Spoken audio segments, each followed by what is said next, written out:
not serving in the temple if they have testes that have been squeezed, crushed, torn, or cut? I really don't know. I can't. You have to ask God that question. Okay. But you know, the thing about squeeze, you got to be careful there. You know, because he's allowed to marry a hooker, right? As long as she's only been with Jewish guys. Mm-hmm. But if she's a ball squeezer, that's not a good match for him. Yeah. If she's a ball squeezer, no, he probably wants to pass on that And stuff. that's so important for you kids out there to know that. So Leviticus chapter 22, verse 32, God and Torah are concerned about the sanctification and desecration of God's name. So what does it mean to sanctify God's name? What does it mean to desecrate God's name? And why is the Torah so obsessed with it? Kiddush Hashem versus Achil Hashem. Yeah. Achila, well, a Kiddush Hashem is when you do some. Kiddush comes from Kedusha, which comes from Kaddish, which is separate. Last week we talked about Kiddush and Tiyu, that you should be holy, right? Holy means just to separate yourself from mundane, profane things. And it may not even be that bad things, just mundane things. Yeah. You know, reading a newspaper, a secular newspaper, is a mundane thing. It's not a bad thing. Yeah. It's just not a holy thing. You know, it's not a. You should be spending your time learning Torah. You know, it's not the sports section. Right. It's not like a terrible, not hurting anybody, but it's something that somebody who's not involved in Torah is going to do, right? Achil Hashem, chilul means chalal means to mundane, make something mundane. That would mean to do those kind of things. Yeah. So if like your whole life is just reading the sports section, surfing porn, right, and writing about it. Hey, why are we losing? Why are the Lakers losing? Let's get back in the game. Well, they were. They were winning, and then they brought in the bench. They have gone 10 straight. Yeah, because they're the bench. Look at that bench points, 10-0, because we have no bench. So I think the rabbi has morally desensitized me because I was giving a little talk the other day, and for the first time publicly, I used the F word. I don't know where that word came from, except from Rabbi Rabs. Nobody else I know uses that kind of language. Nobody. None. What do you hang out with, like, you know, Jehovah's Witnesses and Seventh-day Adventists all day long? Is that all you hang out with? Chixes. Did you see that thing I sent to you about what's happening on YouTube? Yeah. I don't even understand all that, but I didn't follow. There was a big argument among about Seventh-day Adventists. Yeah. There was a Seventh-day Adventist video apparently that was posted in the discussion with all these anonymous, you know, YouTube commenters. Yeah. Your name came up, and your father's name came up, and they said someone like made you out to be like the Messiah. And you were going to reach billions of people because of your blog. Yeah. And then they said, like, oh, Rabbi Rabs is going to show him the light. That's funny. Yeah. So do you think Torah talks enhance or hurt our chances of getting married? Oh, boy. You know, I bumped into somebody. What happened? Like it's almost. I gotta tell you a story. Yeah. You bumped someone from New York who watches the show. Oh, you know, you heard about that? Yeah, I read it. Oh, you read it? Yeah, I bumped into somebody from New York. Was she hot? She was a frummy woman. You know? Oh, okay. Okay, so probably married. I think she was married, and she saw me, right? Like she's out here from New York for Passover last week, right? And she saw me and like she's like, you know, wow, you know, I come out here and like she comes up to me and she like saying, you know, she's a fan, she watches the show every week, blah blah blah blah blah, right? And she immediately tells me that Levi was wrong and I was right, and that you should not joke about having HIV. That's not something to joke about. Yeah.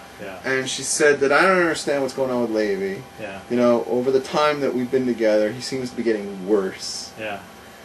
And I start. And now you're asking the question: does the show help or hurt you in our chances of getting married? I'm thinking may not be working for you. It may not be working. Look what's happened in the 9 months or it's almost been a year now, right? Yeah. In the time that we've been, it's May. Yeah. And we started in June. Yeah. Okay, so it's almost been a year. In the time we've been together, right? Yeah. You're getting kicked out of your home. Yeah. It never happened in 14 years you were here. I show up, and immediately you're booted, right? You ever think about that? Like maybe they don't want me back here, right? You know, so they're kicking you out so I don't come, right? This woman says you're getting worse. I don't know, Levi. You do the math. Do the math. What do you think? Is it helping or hurting? How many people have come up to you and said, "Oh, we love what you're doing on the show. You want to set up with your daughter"? No one. I've yet to hear anyone say, "I love what you're doing on the show." So D-Medic in Canada says, "I just want my guns and a strong, open, private medical industry." So that's all D-Medic wants. And what I love about D-Medic is that he spells and punctuates correctly. So, stuff in this week's Parsha, Leviticus chapter 24, verse 10, against blasphemy. And I think it's a woman or a guy, they commit blasphemy, and God tells Moses, like, take them outside the camp and stone them. So, blasphemy, according to the Torah, seems to lead to antisocial behavior such as murder and property theft, because there are prohibitions against murder and property theft that immediately follow this little story about people getting put to death for blasphemy. So, cool it, kids. Blasphemy leads to antisocial. Because if you take God out of the picture and you treat him with disrespect, the next thing that happens is society meltdown. Makes sense.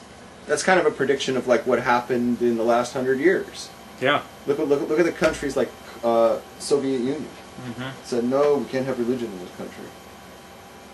So as I study the Torah portion each week, I don't notice a lot of humor in it. So you're a comic, and yet there doesn't seem to be a lot of comedy in either the Torah or the Talmud or the rabbinic codes of Jewish law.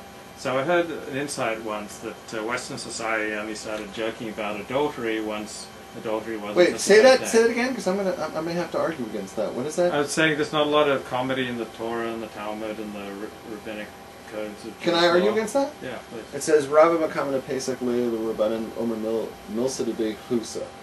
That the Gemara tells us that Rabbah, who was one of the great sages of the Amoraim, he was one of the leading voices in the Gemara, that he used to open up every time he talked to his students, which was every day. He gave a lesson every day. He always opened with a joke, and from there we learn that that's a Jewish thing, is to open with a joke. So what's it like being a rabbi and a stand-up comic? Is there any contradiction, or do those two roles run together? I don't see it as a contradiction. If you like, if you're naturally funny, right? It's a divine gift. It's a gift. Yeah, exactly. It's a tool. It's a gift. You use it, and people can learn just by watching it. You know what I mean? It's like I reach people when I'm on stage. I told you about this when you interviewed me that first day. I reach people when I was on stage that would probably never have contact with a real, from type Jew. They would only get it through like TV, and it's all watered down, perverted. Right. Like, you watch Hollywood's perception of, like we talked about it last time. What was that movie called? High Rollers. Yeah. It was like grotesque, right? I mean, the way they show us. Right. It's like if they wanted to do like a movie, right? And they wanted to talk about Alexander technique, right? They would like have you like dressed up like in like some sort of yoga thing, right? Like a Sikh, right? Yeah. And instead of like a chair, there would be like some carved wooden throne. Yeah, it would be like a throne thing, and you'd have like electronic devices that you would zap me with, and and it's like you're like, what is this? Why didn't you just call somebody up and ask them what it is? Don't look like a fool. Like, get it right. But they never bother to like ask when they do, like when they try to show like the the Jewish community, people who we call frum, who are Torah observant. They never bother to make a phone call. What they do is like their own, like, oh, this is what we think it is, and they just do it, and it's never right, and it's like embarrassing to watch, right? Why am I talking about this? Oh, because if people left to their own devices would be educated through Hollywood, and they would never really see somebody like me who's like authentic, and they would get like stereotypes. And the stereotype is somebody like me, dressed like me, or some rabbi who's like real strict. Is that it is exactly like I wouldn't watch the Lakers, and I wouldn't surf porn, right? And I would have like you talk to me, and all I'm talking about is like Jewish food, right? It's like and it's and you keep saying chas v'shalom. Right, and I'm like real tight, and